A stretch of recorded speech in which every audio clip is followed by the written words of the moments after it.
नमस्कार, मैं स्वाति वर्मा आपका स्वागत करती हूं पब्लिक एशिया के स्पेशल बुलेटिन में। शुरुआत करते हैं राज्य दिल्ली से।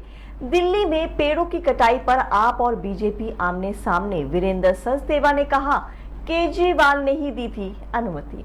पेड़ों की कटाई को लेकर गरमाए माहौल के बीच आप और भाजपा आमने सामने आ गई हैं। दिल्ली भाजपा प्रदेश अध्यक्ष वीरेंद्र सचदेवा ने कहा है कि सीएम अरविंद केजरीवाल ने स्वयं छतरपुर के पास पेड़ गिराने को मंजूरी दी और सिफारिश की है।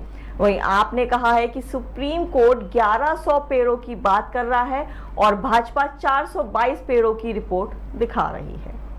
दिल्ली की दूसरी बड़ी खबर की ओर रुख करते हुए मनीष सिसोदिया को राहत नहीं। राउज एवेन्यू कोर्ट ने न्यायिक हिरासत 15 जुलाई तक बढ़ाई। दिल्ली शराब घोटाला से जुड़े मामले में सुनवाई के लिए दिल्ली के पूर्व उप मुख्यमंत्री और आप नेता मनीष सिसोदिया को राउज एवेन्यू कोर्ट में लाया गया है। कोर्ट ने आप नेता मनीष सिसोदिया की न्यायिक हिरासत 15 जुलाई तक बढ़ा दी है। इससे पहले राउज एवेन्यू कोर्ट ने मनीष सिसोदिया और अन्य आरोपियों की न्यायिक हिरासत 6 जुलाई तक बढ़ा दी थी, जिसके बाद आज उन्हें फिर से कोर्ट के सामने पेश किया गया। रुक करते हैं राज्य उत्तर प्रदेश की ओर। यूपी में कतई बख्शे नहीं जाएंगे भूमाफिया। अवैध कब्जों को लेकर सीएम योगी सख्त। सीएम योगी शनिवार सुबह गोरखनाथ मंदिर में आयोजित जनता दर्शन में लोगों की समस्याएं सुन रहे थे। जनता दर्शन में कुछ महिलाओं ने भूमाफिया और दबंगों द्वारा जमीन कब्जा करने की शिकायत की। इस पर मुख्यमंत्री ने कहा कि भूमाफिया को करारा सबक सिखाया जाएगा। उनके रहते कोई भी किसी कमजोर या गरीब को उजाड़ नहीं पाएगा। यूपी की अगली खबर की ओर रुख करते हुए बता दें, न्यायिक जांच आयोग की टीम हाथरस पहुंची। अधिकारियों के साथ चल रही बैठक। एसआईटी के बाद अब न्यायिक जांच आयोग की टीम हाथरस हादसे की जांच करने पुलिस लाइन पहुंच गई है। टीम ने पहुंचते ही पुलिस प्रशासनिक व अन्य अधिकारियों के साथ बैठक शुरू कर दी है। 2 जुलाई को हाथरस जनपद में सिकंदरा राव के फुलरई मुगलगढ़ी में साकार हरि बाबा के सत्संग उपरांत हुए हादसे की जांच के लिए न्यायिक जांच आयोग की टीम 12 बजे के लगभग हाथरस की पुलिस लाइन पहुंच गई है। न्यायिक जांच आयोग की टीम में इलाहाबाद हाई कोर्ट के रिटायर्ड न्यायाधीश ब्रजेश कुमार श्रीवास्तव, पूर्व आईएएस हेमंत राव और पूर्व आईपीएस भवेश कुमार सिंह हैं। स्पेशल बुलेटिन की आगे की खबरें हैं राज्य हरियाणा, पंजाब और हिमाचल प्रदेश से।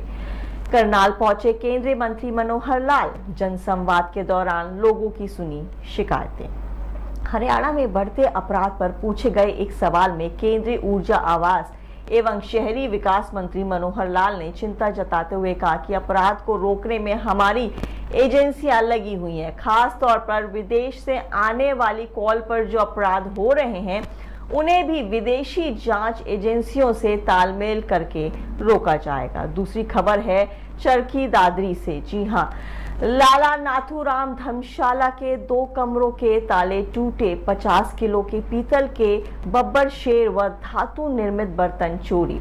चरखी दादरी के सरदार झाड़ू सिंह चौक रोड स्थित लाला नाथूराम धर्मशाला के 2 कमरों के ताले तोड़कर चोरों ने 50 किलोग्राम वजनी पीतल के 2 बब्बर शेर और धातु निर्मित बर्तन चोरी कर लिए। वारदात का पता लगने के बाद ट्रस्ट पदाधिकारियों ने इसकी शिकायत शहर थाना पुलिस को दी है, जिसके आधार पर पुलिस ने मामला दर्ज कर जांच शुरू कर दी है। शिकायतकर्ता पक्ष के अनुसार चोरी हुए सामान की कीमत करीब 2,30,000 बताई जा रही है। अगली खबर की ओर रुख करते हुए बता दें कि पंजाब में विकसित होंगे मेडिकल टूरिज्म। डॉक्टर संघ बैठक में सीएम मान का बड़ा ऐलान। पंजाब के मुख्यमंत्री भगवंत मान ने डॉक्टर्स के साथ बैठक की। उन्होंने इस मीटिंग में ऐलान किया कि पंजाब में मेडिकल टूरिज्म को बढ़ावा दिया जाएगा। मान ने कहा कि पीजीआई के डॉक्टर्स पर काम का बहुत बोझ है, इससे उनको थोड़ी राहत भी मिलेगी। वहीं सीएम मान ने भाजपा पर भी निशाना साधा। उन्होंने कहा कि सभी भ्रष्टाचार नेता भाजपा में जाते हैं। अगली खबर की ओर रुख करते हुए बता दें, खालिस्तानी आतंकी गजेंद्र सिंह की पाकिस्तान में मौत। इंडिया की मोस्ट वांटेड लिस्ट में था नाम। 42 साल पहले देश को दिए थे जख्म। खालिस्तानी आतंकी गजेंद्र सिंह की पाकिस्तान में मौत हो गई है। वह हृदय संबंधी रोग से ग्रस्त था और उसका उपचार पाकिस्तान के एक अस्पताल में चल रहा था। उसकी मौत की पुष्टि अलगाववादियों ने की है। गजेंद्र सन 1981 में जरनैल सिंह भिंडर रवाले की गिरफ्तारी के विरोध में विमान अपहरण का आरोपी था। इसके साथ ही वह इंडिया के मोस्ट वांटेड लिस्ट में भी शामिल था। अगली खबर आ रही है राज्य हिमाचल से। पूर्व मंत्री मोती राम की बेटी तारा ठाकुर का निधन। 12 साल पहले जयराम के विरुद्ध लड़ा था चुनाव। हिमाचल प्रदेश में मंडी के अंतर्गत सिराज के पूर्व विधायक एवं पूर्व उप राज्य मंत्री स्वर्गीय मोतीराम ठाकुर की बेटी तारा ठाकुर का निधन हो गया है। साल 2012 में उन्होंने सिराज हलके से कांग्रेस के टिकट पर भाजपा के जयराम ठाकुर के विरुद्ध चुनाव लड़ा था। उनका निधन कैसे हुआ, फिलहाल उसकी कोई जानकारी नहीं है। अगली खबर की ओर रुख करते हुए बता दें, 88 साल के हुए धर्मगुरु मैक्लोडगंज के बौद्ध मंदिर में होगी पूजा। सिक्किम के सीएम होंगे शामिल। दलाई लामा का आज जन्मदिन है। तिब्बती समुदाय के लोग बड़े ही खुश हैं। मैक्लोडगंज के बौद्ध मंदिर में पूजा अर्चना होगी। तिब्बती समुदाय के साथ साथ विदेशी नागरिक भी मौजूद होंगे। दलाई लामा की आज 88 जन्मतिथि है। वहीं इन दिनों धर्मगुरु अमेरिका के दौरे पर हैं। रुक करते हैं राज्य उत्तराखंड की ओर।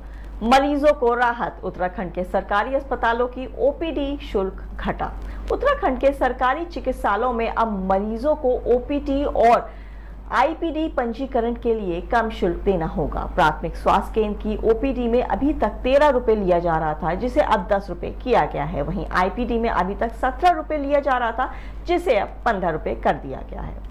दूसरी खबर की रुख करते बता दें, चमोली में भारी बारिश से अलकनंदा नदी खतरे के निशान के करीब। चंपावत में हाईवे बंद होने से फंसे 150 वाहन।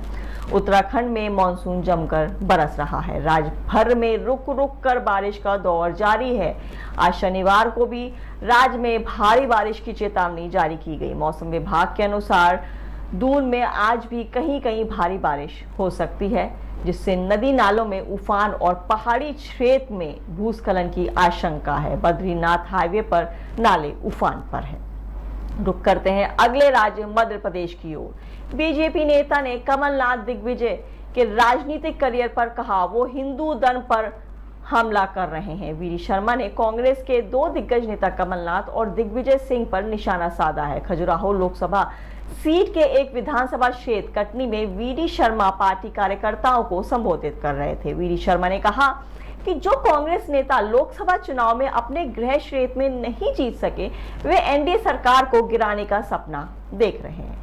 अगली खबर की ओर रुख करते बता दें, एमपी में टूरिज्म सेक्टर को बढ़ावा देने में जुटी मोहन सरकार। 3 नए धार्मिक स्थलों को बनाया जाएगा पर्यटन स्थल। मध्य प्रदेश 3 नए धार्मिक स्थलों को विकसित करने की योजना के साथ अपने धार्मिक पर्यटन प्रयासों का विस्तार करेगी। राज्य सरकार अब 3 और धार्मिक पर्यटक सेंटर विकसित करने की योजना बना रही है। बता दें कि ये पर्यटक सेंटर सलकनपुर में देवी लोक, छिंदवाड़ा में हनुमान लोक और ओरछा में राम राजा लोक के रूप में स्थापित किए जाएंगे। एक नजर डालते हैं मनोरंजन की कुछ खबरों की ओर। किसी ने साड़ी तो किसी ने लहंगे में दिखाई खूबसूरती। अनंत राधिका की संगीत सेरेमनी सजी सितारों की महफिल के साथ। अनंत अंबानी और राधिका मर्चेंट की संगीत सेरेमनी की तस्वीरें और वीडियो सोशल मीडिया पर छाई हुई है। कपल के रॉयल फंक्शन में देश भर की हस्तियों ने शिरकत की। रस्मों की शुरुआत ममेरू रस्म से की गई। इसके बाद संगीत सेरेमनी का आयोजन किया गया, जिसमें अपने सबसे खूबसूरत लुक में सितारों ने शिरकत कर महफिल में 4 चांद लगा दिए। अगली बॉलीवुड की खबर जुड़ी है मिर्जापुर सीरीज से। ढीले पड़े कालीन भैया के तेवर। गुड्डू पंडित के भौकाल को लगा शरद शुक्ला का ग्रहण। प्राइम वीडियो पर मिर्जापुर का पहला सीजन 2018 में आया था। दूसरा सीजन 2 साल के इंतजार के बाद 2020 में रिलीज हुआ था और अब 4 साल के लंबे इंतजार के बाद तीसरा सीजन शुक्रवार को स्ट्रीम कर दिया गया है। मगर क्या ये सीजन इतने लंबे इंतजार की कसौटी पर खरा उतरता है? किसी भी शो के रोमांच को बरकरार रखने के लिए कहानी में सहज भाव होना बहुत जरूरी है। घटनाएं भले ही किसी लेखक की कल्पना की उपज हो, मगर उन्हें देखते हुए बनावटीपन का एहसास नहीं होना चाहिए। मिर्जापुर के तीसरे सीजन को देखते हुए कई जगह इस तरह के पल आते हैं जब लगता है कि किसी खास किरदार को निपटाने के लिए ये दृश्य लिखा गया है, जबकि इस कहानी का फ्लो कुछ और भी हो सकता था। फिलहाल मिर्जापुर सीजन 3 अभी शुरू हुआ है और लोगों की बड़ी ही मिली जुली राय आ रही है। कुछ संतुष्ट तो कुछ असंतुष्ट दिखे और अभी इस पर कुछ भी टिप्पणी करना शायद जल्दबाजी होगी। आइए रुक करते हैं सेहत से जुड़ी कुछ खबरों पर। रोज सुबह की शुरुआत करें एक गिलास गर्म पानी के साथ, वजन कम करने में मिलेगी मदद। पानी पीना हमारी सेहत के लिए कितना जरूरी है ये तो हम जानते ही हैं, लेकिन रोजाना सुबह गर्म पानी पीने से आपकी सेहत को काफी फायदा मिलता है।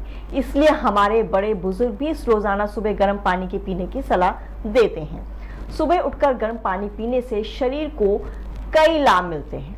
कुछ लोग वजन घटाने के लिए भी सुबह गर्म पानी पीते हैं। गर्म पानी पीने से पाचन तो दुरुस्त रहता ही है, साथ ही ये स्किन के लिए भी फायदेमंद होता है।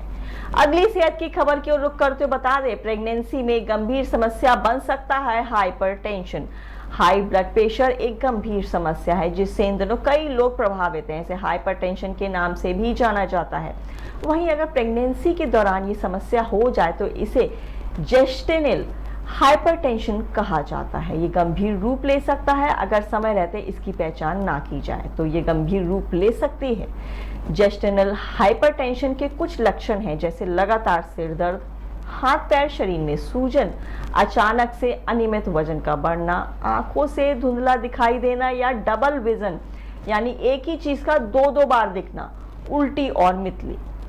वक्त रहते इसको पहचान कर किसी अच्छे डॉक्टर की सलाह से कंसल्ट करें, अन्यथा आपको प्रेगनेंसी में दिक्कतों का सामना करना पड़ सकता है।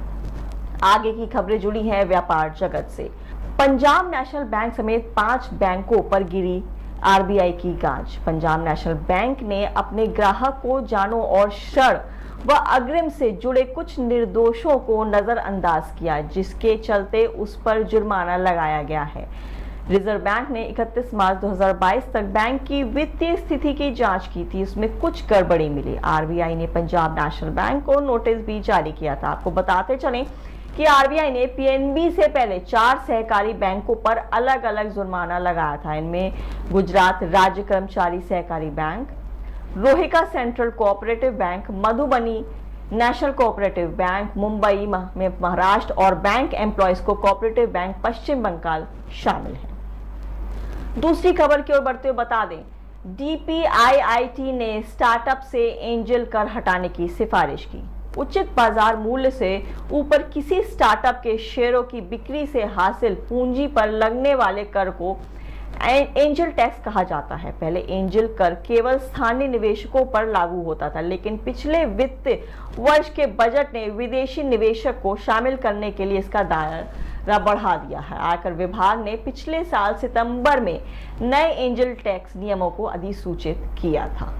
पब्लिक एशिया के स्पेशल बुलेटिन को देखने के लिए, देश विदेश की तमाम खबरों को जानने के लिए हमारे चैनल को सब्सक्राइब करें। साथ ही Twitter, LinkedIn, Instagram, Facebook page पर हमें जरूर फॉलो करें।